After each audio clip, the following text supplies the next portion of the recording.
કે ગુજરાત પોલીસે તમને અરેસ્ટ કર્યા હતા, તો કેમ કર્યા? પણ એ વખત એવું હતું ને કે હું પોતે અવાજ આપવા માટે માથે છે ને ચાદરું ઓઢું અને એના પછી અવાજ આપું કે હું ઓડિયન્સને સારું એવું કંઈક આપી શકું. તો ધીરેનભાઈ, અત્યારે તમારા જોડે કેટલા પેજ છે? આ બધું તું આખો દિવસ સાંજ પડે વિડીયોમાં જતો રહે છે, આ બધું શું કરે છે? ફેમિલીનો સપોર્ટ કેવો રહ્યો, અને ખાસ કરીને ફાધરનો? કારણ કે મોસ્ટલી હોય છે કે ઘરમાં ફાધર એક હોય કે આપણને અમુક વસ્તુમાં ટોક કરે કે આવું નહીં કરવાનું, આવું કરવાનું. તમને ઇન્સ્ટાગ્રામમાંથી કે પેમેન્ટ મળે છે? આ એક મોટો પ્રશ્ન છે ધીરેનભાઈ. આપણે મોસ્ટલી અત્યારે હું જે જોઉં છું સોશિયલ મીડિયામાં, તો બધા દુબઈની પ્રોપર્ટીને વધારે ફોકસ કરતા હોય છે, હાઈ મતલબ પ્રમોશનમાં ને એમાં. બરાબર. પણ મેં તમારું એવું પહેલું એવું જોયું કે તમે થાઈલેન્ડની પ્રોપર્ટીઓની વધારે ફોકસ કરો છો, તો એનું શું રીઝન?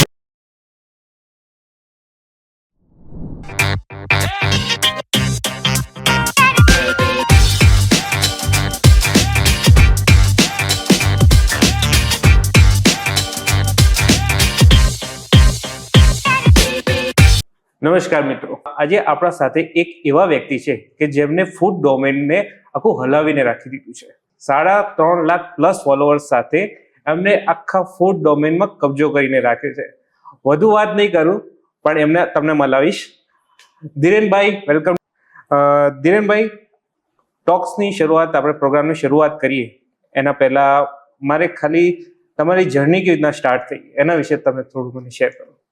જર્નીમાં તો એવું છે ને કે આપણે ને બહુ ટાઈમથી યુટ્યુબ ઉપર નાના મોટા વિડીયો એટલે કે ડેલી બ્લોગ ને એવું બધું બનાવતા હતા અને પહેલેથી ઇન્ટરેસ્ટેડ હતો કે ભાઈ સોશિયલમાં આપણે જવું છે કાંઈ પણ કરીને. તો પછી રિસેન્ટલી મેં એવું એક જે આપણે રીલ્સ સ્ક્રોલ કરીએ ને એટલે એમાં આવી અમુક રીલ્સો આવી અને મેં જોયું, મેં કીધું ના, હવે આ બધું કરવું જ છે. તો બેઝિકલી આપણે સ્ટાર્ટ કર્યું રીલ બનાવવાનું. અને સ્ટાર્ટિંગમાં તો શું હોય કે તમે ગમે ત્યાં જાઓ એટલે વિડીયો મોબાઈલ કાઢીને બનાવો એટલે એવું લાગે બધા આપણી સામે આમ જોતા હોય કે આ ભાઈ શું કરે છે. ચલો એ તો ઠીક છે, પણ ચલો એ રીલ શૂટ કર્યા પછી પણ આપણે અંદર મૂકીએ ને એટલે લોકોને એવું થાય કે આ જે વસ્તુ ખાય છે, બતાવે છે, આ ભાઈ આ શું કરે છે, સગા સંબંધી, રિલેટિવ, ત્યાં કોઈ ઓડિયન્સ કે આ ભાઈ આ શું કરવા માંગે છે, કઈ ખબર નથી પડતી આમ. તો ઘણીવાર આવું બધું થઈ ચૂક્યું, પણ ધીમે ધીમે સફળતા મળી. અને બેઝિકના ટાઈમમાં કેવું હતું કે અમે જ્યારે પણ રીલ શૂટ કરવા જઈએ ને ત્યારે અમે પેડ આપતા હતા, પૈસા આપીને કોઈ વસ્તુ લઈએ, જેમ કે ગાંઠિયા થયા, ભજીયા થયા, કોઈ સ્ટોલ થયો, લારી. અત્યારે હાલમાં પણ અમે કદાચ નાના સ્ટોલમાં કન્ટેન્ટ હોય તો અમે પૈસા આપીને જ કામ કરીએ છીએ, પણ એ વખતે તો અમે કોઈ પણ જગ્યા ઉપર પૈસા આપીને શૂટ કરીને એને અમે ઇન્સ્ટાગ્રામમાં મૂકતા હતા.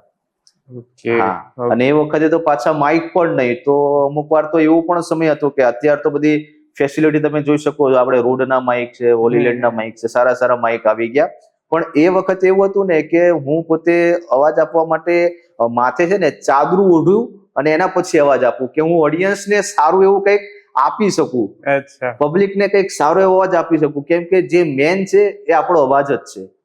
બરાબર છે. વિડીયો શૂટ તો શબ્દો મારા કાઢવાના હતા, એ અવાજમાં જ મારે પબ્લિકને ટાર્ગેટ કરીને આપવાનું હતું કે ભાઈ આજે આ વસ્તુ હું લાવી છું, આજે આ વસ્તુ આવી. તો આવા સમયમાં પણ મને કઠિન સમય આપણો કહીએ કે સારો સમય કહીએ, પણ બહુ મજા આવી આપણને કે ના ચલો ધીમે આપણે એક ફોલોઅર્સ વધતા હતા, એક કરવા છતાં પણ ફોલોઅર્સ વધતા હતા અને એટલે આનંદ આપણને આવતો હતો. બેસ્ટ. અચ્છા, મેં તમારું પેજ જોયું હતું, ફૂડી બ્લાસ્ટ ધીરેન, રાઈટ? તમારું પેજ છે. હવે પેજમાં મેં એક વસ્તુ નોટિસ કરી કે તમે ફૂડના વિડીયો છે, પણ હમણાંથી તમે અલગ બીજા ડોમેનના બી વિડીયો નાખો, તો એનું રીઝન શું? આમાં એવું હતું કે પહેલા મેં મારું પેજનું નામ જ છે ફૂડી બ્લાસ્ટ ધીરેન, એટલે બધાને ઓફકોર્સ એવું તો થઈ જ ગયું હશે કે ધીરેનભાઈ ફૂડના વિડીયો બનાવી રહ્યા છે, બરાબર છે. પણ આની પાછળનું કારણ એક જ છે કે દરરોજ મારી ઓડિયન્સ બોરિંગ ના થવી જોઈએ કે દરરોજ ધીરેનભાઈ કેટલું ખાઈએ કે યાર. એટલે પછી મેં એવું મનમાં એવું વિચાર્યું કે કદાચ પહેલો જ એવો કોઈ ઇન્ફ્લુએન્સર હશે કે જેને ફૂડના પેજમાં મલ્ટિપલ વિડીયો નાખ્યા છે. એના પછી તો ઘણા લોકોએ સ્ટાર્ટ કરી નાખ્યા કે ભાઈ ભલે ફૂડનું પણ આપણે વોટેવર કોઈ પણ વિડીયો મૂકીએ, પણ કદાચ પહેલો હું વ્યક્તિ એવો હોઈશ કે ફૂડમાં મેં એવું સ્ટાર્ટિંગ કર્યું. મને એવું લાગતું હતું કે મારી ઓડિયન્સ બોરિંગ ના થવી જોઈએ મારાથી, તો હું એમને અવારનવાર ફૂડ, પછી મેં ક્લોથ ચાલુ કર્યા, ક્લોથથી પછી કોઈ પણ વસ્તુ હોય એને પ્રમોટ કરવાનું ચાલુ કર્યું ને આમ સારો એવો રિસ્પોન્સ મળ્યો ઓડિયન્સનો. અને જે આપણા ક્લાયન્ટ હતા એમને તો ડબલ રિસ્પોન્સ મળ્યો. તો એમાં કામ કરવાની આપણને બહુ મજા આવી અને બહુ આનંદ થયો કે ના કે ભાઈ હવે મલ્ટિપલ વિડીયો મારે ચાલુ કરવા જ છે આમ. તો એના ઉપરથી મેં સ્ટાર્ટ કર્યું કે ના હવે મલ્ટિપલ વિડીયો આપણે અહીંયા ચાલુ કરી દઈએ અને બધાને મલ્ટિપલ વિડીયો આપીએ. બાકી ઓડિયન્સને સાચવવી છે ને ઓડિયન્સને ધીરેન પ્રત્યે જે લાગણી છે એ આપણે આપવી છે, એના માટે આપણે આ વિડીયો ચાલુ કર્યા હતા સ્પેશિયલી. Great great. તો ધીરેનભાઈ અત્યારે તમારા જોડે કેટલા પેજ છે? અત્યારે જો આપણે પેજની વાત કરીએ ને તો મારું મેઇન પેજ જ્યાંથી મારી શરૂઆત થઈ એ મેઇન પેજ છે મારું ફૂડી બ્લાસ્ટ ધીરેન. અને એના પછી એક પેજ મેં ચાલુ કર્યું રિયલ એસ્ટેટ, એનું નામ છે પ્રોપર્ટી કિંગ ગુજરાત ધીરેન. પછી ત્રીજું પેજ ચાલુ કર્યું એનું નામ છે પંચમહાલ વિથ ધીરેન. અને અત્યારે મેં ચોથું પેજ ચાલુ કર્યું છે, એમાં થોડું કામ મેં વધારે કામના કારણે એમાં થોડું વિડીયો ઓછા નાખું છું, પણ એમાં પણ નાખ્યું છું અને એનું નામ છે બરોડા વિથ ધીરેન. આમ ટોટલ આપણા 4 પેજ છે. અચ્છા, ઓકે. યસ. અચ્છા ધીરેનભાઈ, તમે રિયલ એસ્ટેટ નું કીધું, હા. તો તમે કેમ રિયલ એસ્ટેટમાં જોઈન થયા? રિયલ એસ્ટેટ અને મારો છે ને બહુ જૂનો નાતો હતો. હવે એ નાતો કઈ રીતે છે હવે હું તમને કહું કે હું પોતે એક સિવિલ એન્જિનિયર છું. યસ, હું પોતે એક સિવિલ એન્જિનિયર છું અને કન્સ્ટ્રક્શનની સાઈડ ઉપર મેં 6000 પણ નોકરી કરેલી છે અને રાત દિવસ મેં નોકરી કરેલી છે.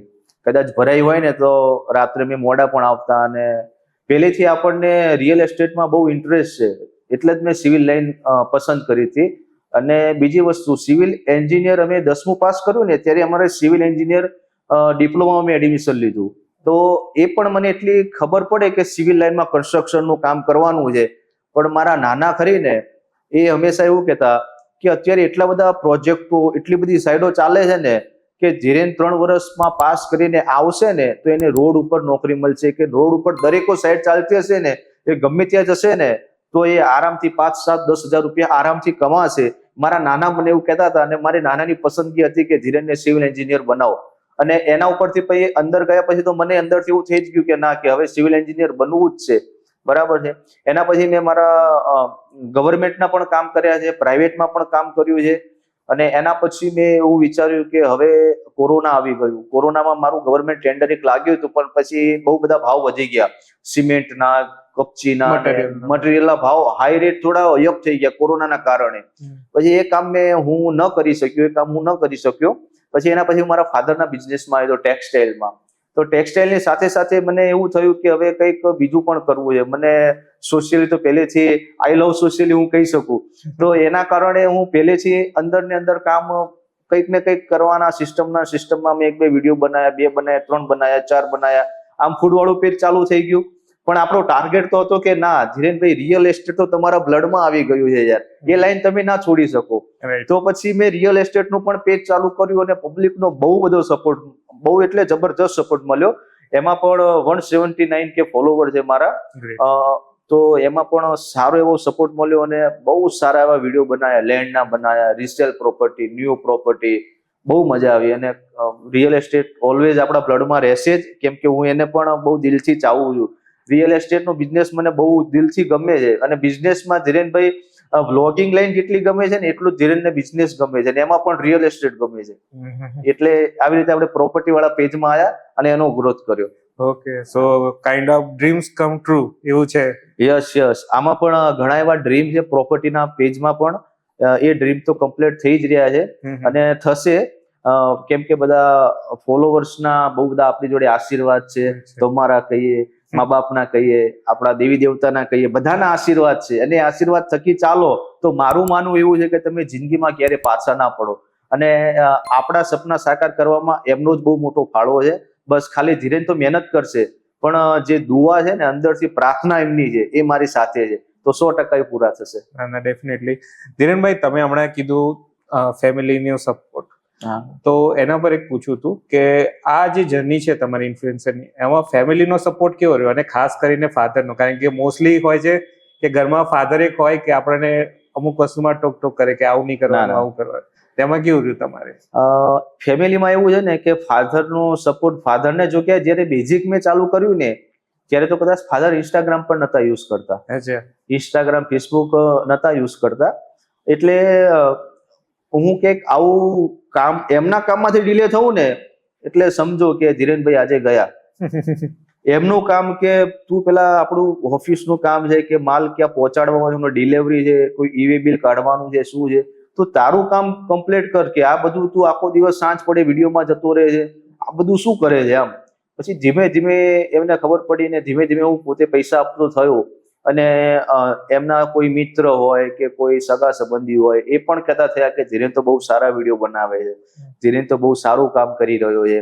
ત્યારે એમને અંદરથી એવું થયું કે ના, હવે સારું છે ને, હવે તો સામેથી મને સપોર્ટ કરે છે. હવે એવું કહી દઉં ને કે વિડીયો માટે મારે બહાર જવું છે તો ક્યારેય નેગેટિવ ના થાય, હા કે જા કે, હા જા કે.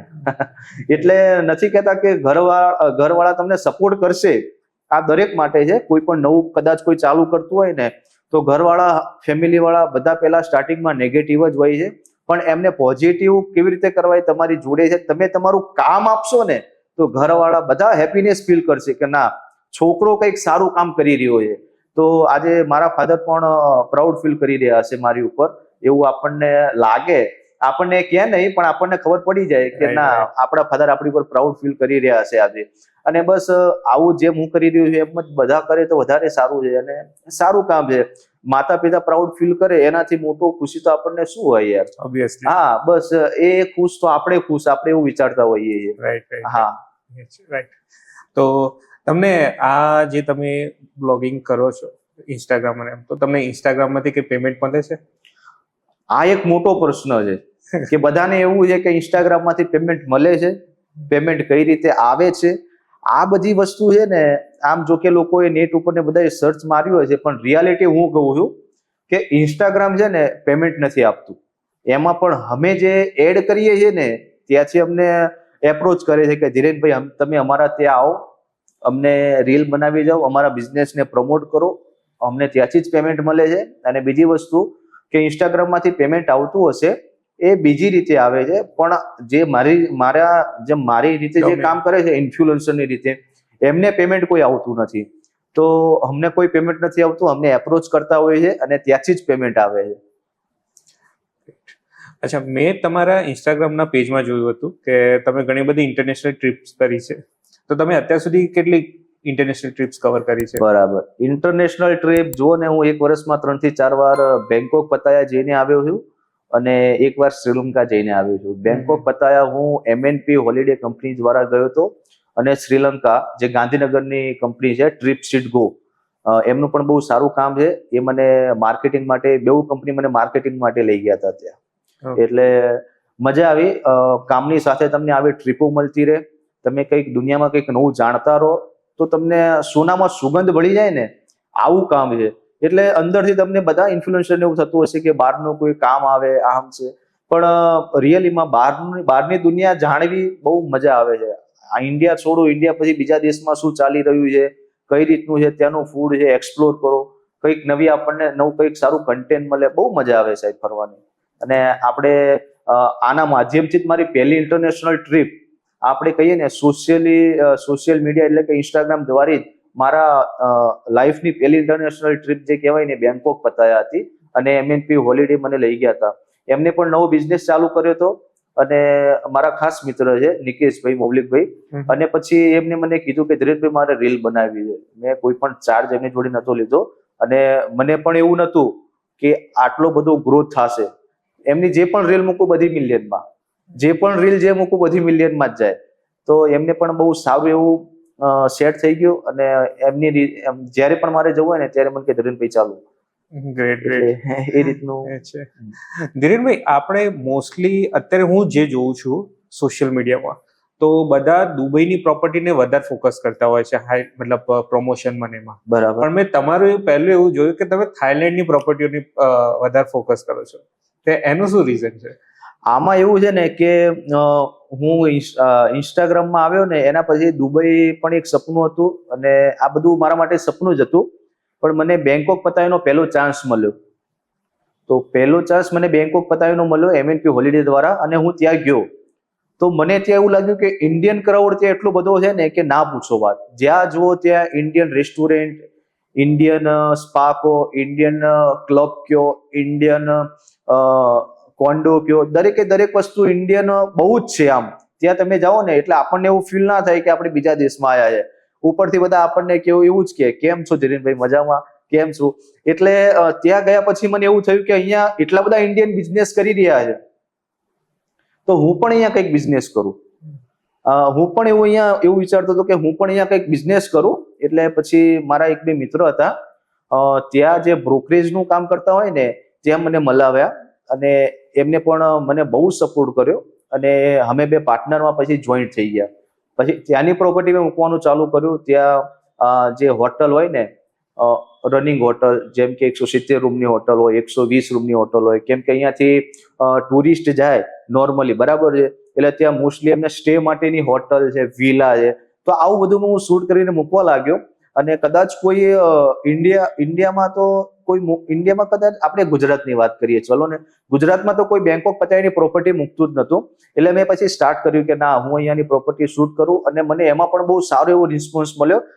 એક નાનકડો બિઝનેસ મારો ત્યાંથી સ્ટાર્ટ થઈ ગયો અને બહુ આપણને આમ મજા આવી કે ના, કામ કરવાની. અત્યારે તો દર 2 મહિને મને મારા પાર્ટનર પણ ત્યાં બોલાવતા હોય છે કે ધીરેનભાઈ આવો.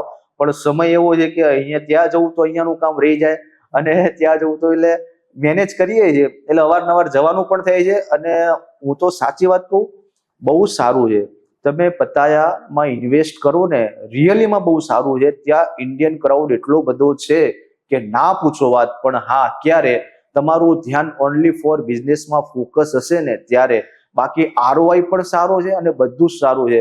તો પતાયામાં ઇન્વેસ્ટ મારી દ્રષ્ટિએ 100%, આ પોડકાસ્ટ દ્વારા હું કહીશ કે 100% બિઝનેસ ત્યાં પતાયામાં થાય અને જરૂર કરાય. ડેફિનેટલી. ધીરેનભાઈ, એક વાત છે કે આપણે ઓડિયન્સને બહુ ઓછાને ખબર હશે કે ગુજરાત પોલીસે તમને અરેસ્ટ કર્યા હતા. તો કેમ કર્યા હતા? જો આ એક મારા જીવનનો એક પહેલો એવો કિસ્સો કે ધીરેનભાઈ તમે પોલીસ સ્ટેશનમાં આવી જાઓ. આમ શૂટમાંથી ડાયરેક્ટ જ આમ કહેવાય ને કે ભાઈ પોલીસનો ફોન આવે એટલે બધા ગભરાઈ જતા હોય છે. હું પણ ગભરાઈ ગયો કે શું થયું, આવું તો શું થયું કે પોલીસનો ફોન. ને પહેલી વાત તો મને એવું લાગ્યું કે આ પોલીસ હશે જ નહીં, કોઈ મિત્રો હશે, કોઈ મારી મજાક કરતું હશે. તો હું થોડો ત્યાં ડિલે પણ પહોંચ્યો પોલીસ સ્ટેશન. અને પછી ફાઇનલી બીજી વાર ફોન આવ્યો કે ધીરેનભાઈ તમે ઘડી થોડી ફોન કરવાના હોય કે આવી જાઓ ને. તો હું ફાઇનલી પોલીસ સ્ટેશન ગયો. આ મારી લાઈફનો પહેલો એવો કિસ્સો ને કે મેં ક્યારેય વિચાર્યું જ નહોતું કે મારા જોડે આવું કંઈક થશે. કોઈક બેન હશે, બેનનું આપણે નામ નથી લેતા, મારું ઇન્સ્ટાગ્રામ આઈડી એમની દીકરીને બતાવતા હશે. આ ભાઈ મને મેસેજ કરે છે, આ ભાઈ મને લાઈક કરે છે અને આ ભાઈ આવી રીતે વિડીયો બનાવે છે. એ બેનને તો મેં ક્યારેય જોયા જ નથી, એ બેનને ક્યારેય હું ઓળખતો જ નથી. અને આવું પહેલી વાર હું સાંભળીને હું પણ ચક થઈ ગયો કે આવું કોણ હશે. અને આવી બધી વાત એમની છોકરી 12, 13, 14 વર્ષની છોકરીને કે એટલે આઈ થિંક થોડી ઘણી સમજતી તો હશે જ. તો એમને બધું કહી દીધું. અને એ બેનનું અફેર ક્યાંક બહાર હશે તો કદાચ એ જતા પણ રહ્યા. અને એમના ઘરવાળાએ પોલીસ સ્ટેશનમાં ફરિયાદ નોંધાવી કે આવી રીતે મારા વાઈફ જતા રહ્યા છે. તો પોલીસ સ્ટેશનમાં જાઓ એટલે પોલીસ તો પહેલો પ્રશ્ન એક જ પૂછે કે તમને કોઈની ઉપર શક ખરી. ઓલવેઝલી પોલીસવાળા કે તમને આ બેને કદાચ આવું કાર્ય પહેલી વાર કર્યું છે કે આગળ કોઈ દિવસ થયું છે કે તમારી દ્રષ્ટિમાં કોઈ આવું માણસ છે કે તમે શક કરો. તો એમની નાનકડી 14 વર્ષની છોકરીએ ઇન્સ્ટાગ્રામ આઈડી મારું ખોલીને પોલીસવાળાને બતાવ્યું કે આ જે ભાઈ છે એ અમારા મમ્મીને લાઈક કરે છે, આ છે. યાર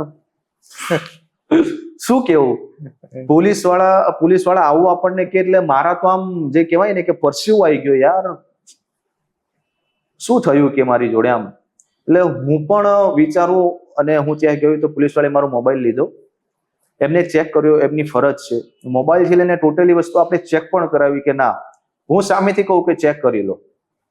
અને એમને જે નામ આપ્યું ને, આવા નામનું એક બેન જે હતા ને એમનું મેં શૂટ કર્યું હતું. એટલે મને એવું કે કદાચ એ જ હતા રહ્યા. હવે એ હતા નહીં પણ આ બીજા બેન હતા.